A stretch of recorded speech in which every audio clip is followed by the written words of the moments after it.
अस्सलाम वालेकुम स्टूडेंट्स, उम्मीद है आप सब खैरियत से होंगे और अपने अपने पेपर की तैयारी में लगे हुए होंगे। सो भाई बेसिकली ना ये जो है वो एक छोटा सा प्लेटफॉर्म है जिसके ऊपर मैं जो है वो आपको डिफरेंट सब्जेक्ट के लेक्चर प्रोवाइड कर रही होंगी। ठीक है, और मैं से मुराद, मेरा नाम महानूर राहिल है।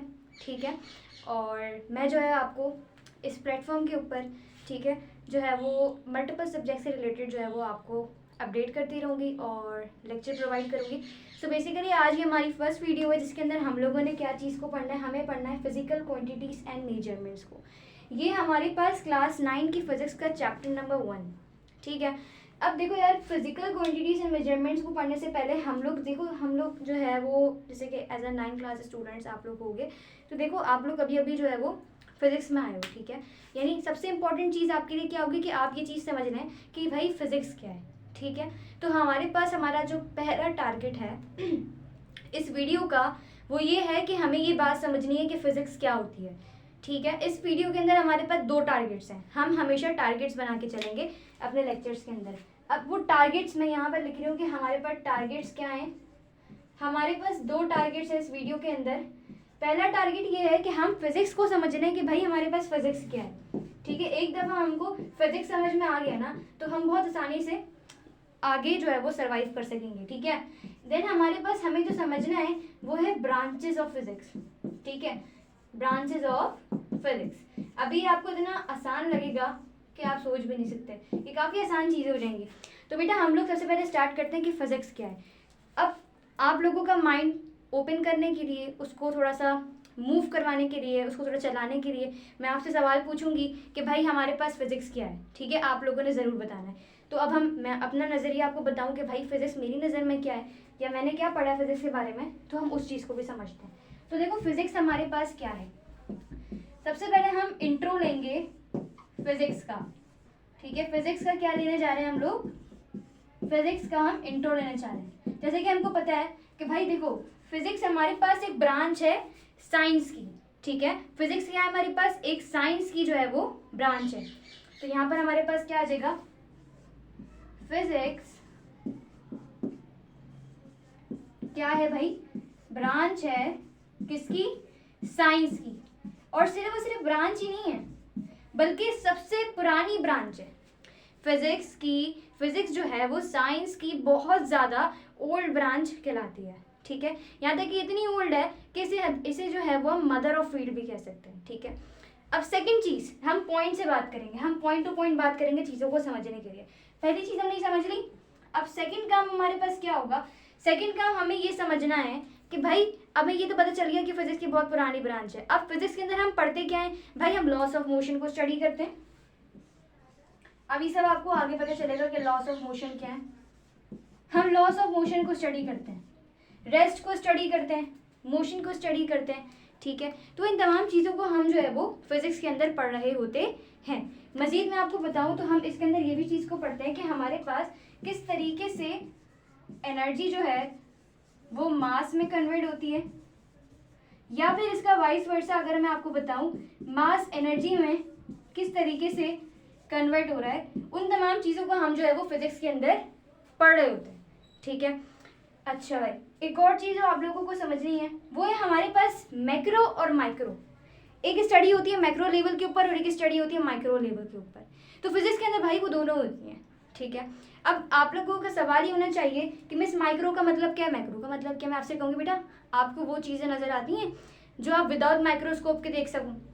आप बोलोगे यस मिस, तो जो विदाउट माइक्रोस्कोप से देख सकूँ ना उसे मैक्रो कहते हैं। ठीक है, क्या कहते हैं उसे, मैक्रो कहते हैं। तो यहाँ पर हमारे पास क्या आ जाएगा, मैक्रो। और जो चीज़ें तुम लोग माइक्रोस्कोप से देख सकते हो ना, जो चीज़ें माइक्रोस्कोप से देख सकते हो उसे आप क्या कहते हो, उसे आप कहते हो माइक्रो।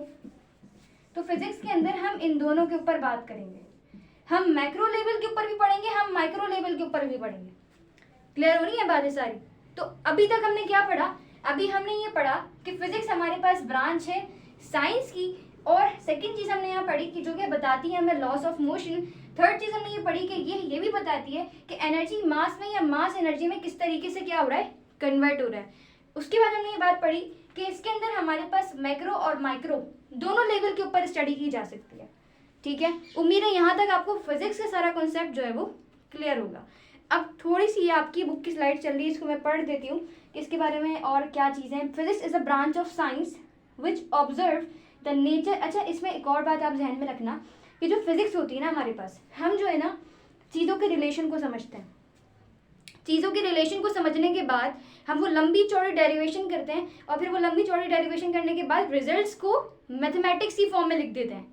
ठीक है, उनके रिलेशन को बताने के लिए डेरिवेशन की डेरिवेशन करने के बाद आपने क्या करा, उसको मैथमेटिक्स की फॉर्म के अंदर लिख दिया। सिंपल काम है यार। ठीक है, तो फिजिक्स के अंदर ये वाला काम भी हो रहा होता है कि हम क्या करते हैं, हम इसको मैथमेटिक्स की फॉर्म में लिख देते हैं। ठीक है, ये वाला काम भी हमारे पास जो है वो फिजिक्स के अंदर हो रहा होता है। अच्छा, physics is the branch of science which observe the nature, represent it's mathematically and conclude with the experiment. तो मेरे ख्याल से इतनी चीज़ें बहुत है फिजिक्स के हवाले से, आपको शायद समझ में भी आ गया होगा। ठीक है, स्पेस से रिलेटेड जितनी चीज़ें हो रही हैं, ठीक है, उन तमाम चीज़ों की बात आप फिजिक्स के अंदर ही कर रहे होते हैं।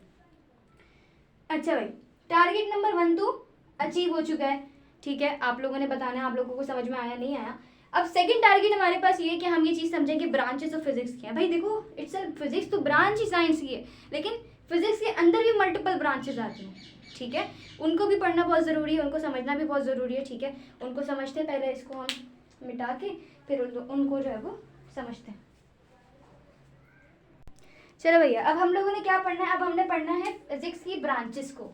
अब हमारे पास फिजिक्स की ब्रांचेस के अंदर सबसे पहले क्या आ सकता है, सबसे पहले हमें पढ़ना है मैकेनिक्स के बारे में। अब मैकेनिक्स हमारे पास क्या, सबसे पहले उसकी हेडिंग डालते हैं और फिर समझते हैं। देखो भाई, मैकेनिक्स हम बात करेंगे टू द पॉइंट। ठीक है, टू द पॉइंट बात करके हम जो है वो कॉन्सेप्ट भी सीख जाएंगे और जो है वो पेपर्स के लिए भी प्रिपेयर होते जाएंगे। अब मैकेनिक्स के अंदर थोड़ी स्पेलिंग गलत हो गई है, यहाँ ए भी आएगा। ठीक है, मैकेनिक्स के अंदर हमारे पास हमें पढ़ना क्या है, मैकेनिक्स के अंदर हम चीज़ें डिस्कस करेंगे किसके बारे में, ग्रेविटी के बारे में। ठीक है, मोशन के बारे में। ठीक है, इन तमाम चीज़ों के बारे में अगर हमें पढ़ना है तो हमें कहाँ आना पड़ेगा, मैकेनिक्स के अंदर आना पड़ेगा। तो फर्स्ट पॉइंट हमारे पास कहाँ क्या आ रहा है भाई, अगर हमें मोशन के बारे में पढ़ना है या फिर हमें ये पढ़ना है कि ग्रेविटी किस तरीके से चीज़ों को अपनी तरफ खींच रही है, तो हमें कहाँ आना पड़ेगा, हमें आना पड़ेगा मैकेनिक्स पाई के साथ। सही है, मैकेनिक्स की तरफ हमें जो है वो यहाँ पर आना पड़ेगा। आपकी बुक के अंदर एक एग्जाम्पल गिवन है और वो एग्जाम्पल है आपके पास रोलर कोस्टर की, जो है वो आपके पास जो है वो एक एग्जाम्पल जो है वो यहाँ पर गिवन है, जिसके अंदर आपको ये बताया जा रहा है कि किस तरीके से जो है वो रोलर कोस्टर का मोशन हो रहा है या किस तरीके से ग्रेविटी जो है वहाँ पर एक्ट कर रही है। तो उन तमाम चीज़ों को आपके पास मैकेनिक के अंदर बताया जा रहा है। ठीक है, अब हम मजीद आगे अगर चलें तो मजीद आगे जाने के बाद अब हमारे पास आ रहा है थर्मोडायनेमिक्स।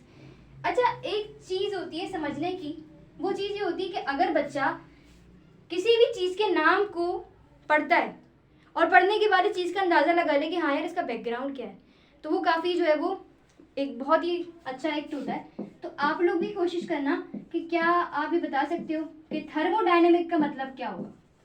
देखो, इसको हम तोड़ तोड़ के पढ़ते हैं। थर्म से मुराद भाई हीट होगी ना, समथिंग हीट से रिलेटेड होगा ना थर्म का मतलब। डायनेमिक का मतलब फ्लूइड स्टैटिक, फ्लूइड डायनेमिक पढ़ा होगा आप लोगों ने। ठीक है, तो फ्लूइड स्टैटिक यानी फ्लूइड स्टैटिक का मतलब क्या, रुका हुआ है। ठीक है, लेकिन अगर हम कहते हैं फ्लूइड डायनेमिक, तो डायनेमिक का मतलब क्या होता है कि कोई चीज़ मूव कर रही है, ठीक है, मोशन कर रही है। तो हम ये कहेंगे कि डायनेमिक हमारे पास क्या है, ये है। ठीक है, यानी हम इसके अंदर टोटली डिस्कस कर रहे होंगे हीट को। ठीक है, हीट की मोशन को हम जो है वो कहाँ डिस्कस करते हैं, हम डिस्कस करते हैं थर्मोडायनेमिक के अंदर। क्लियर हो रही है बात है। अच्छा, एक और चीज़ आपको ये बतानी है कि हम थर्मोडायनेमिक के अंदर एक और चीज़ें पढ़ते हैं कि किस तरीके से हमारे पास हीट एनर्जी मैकेनिकल वर्क में कन्वर्ट हो रही है। अब समझ लो एक बात बहुत अच्छे तरीके से समझना। आप लोगों ने इंजन देखे होंगे। अब मिसाल के तौर पर मुझे क्या करना है, मुझे कहीं घूमने जाना है।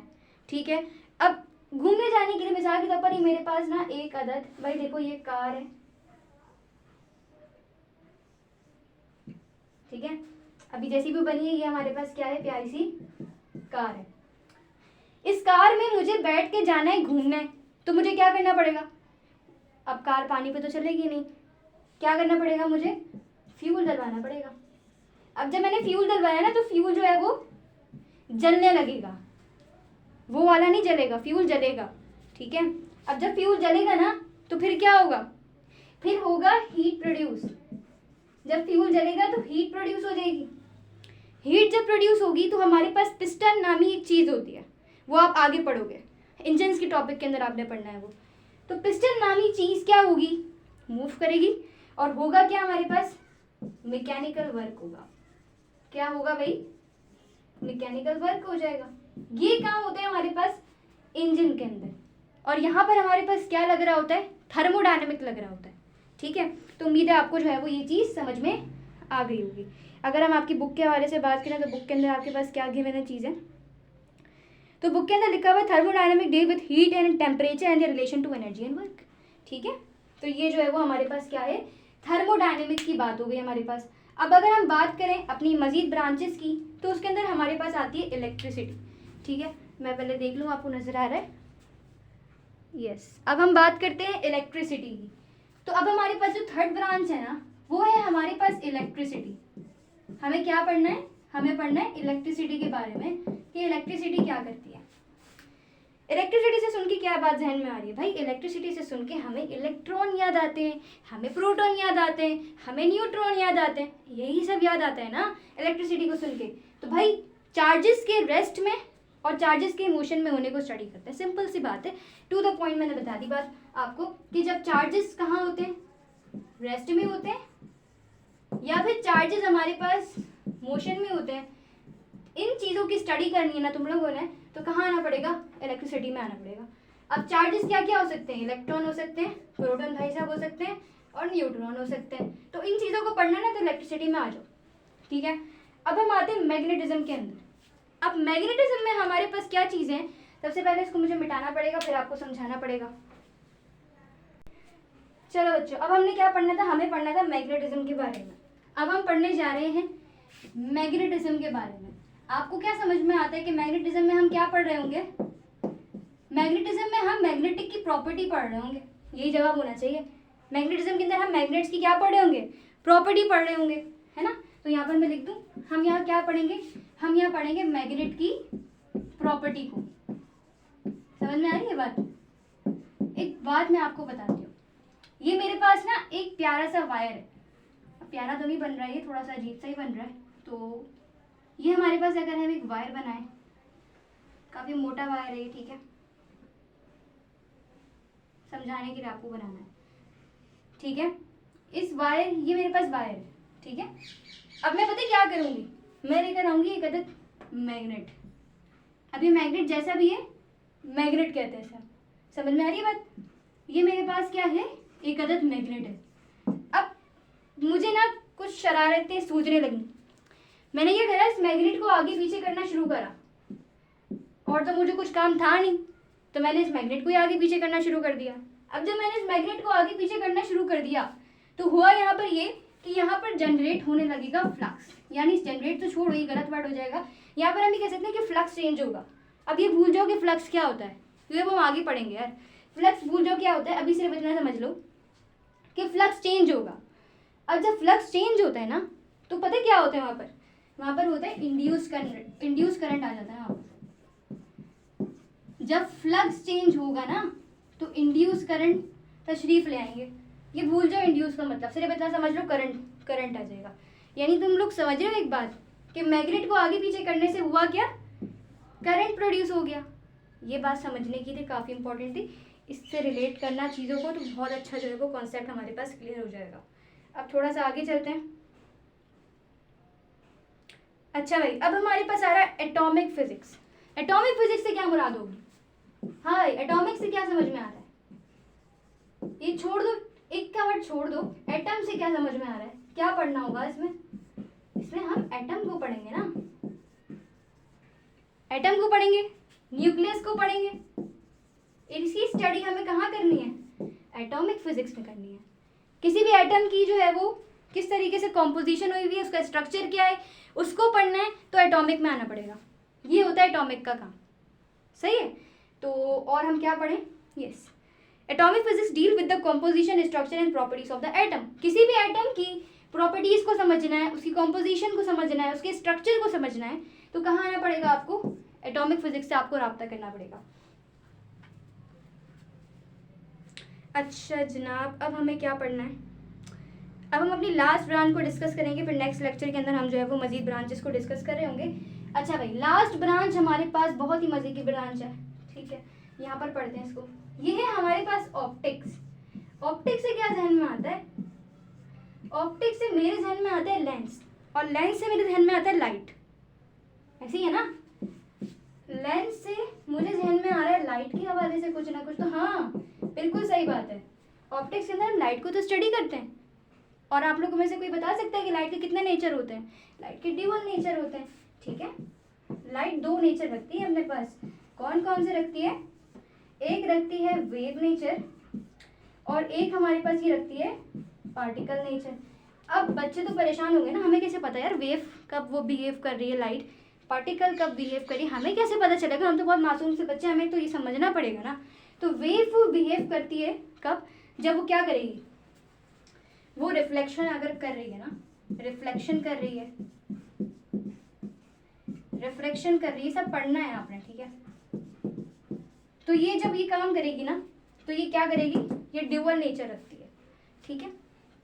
अगर हम ये पढ़ना है कि ये पार्टिकल कैसे बिहेव करती है, अगर आप लोगों ने पार्टिकल को बिहेव करवाना है, यानी हमें पता करना है कि ये पार्टिकल कैसे जो है वो एज अ पार्टिकल कैसे जो है वो बिहेव करती है, तो यहाँ पर ना कुछ चीज़ें प्रूव हो रही होंगी, जैसे कि पेयर प्रोडक्शन होता है हमारे पास।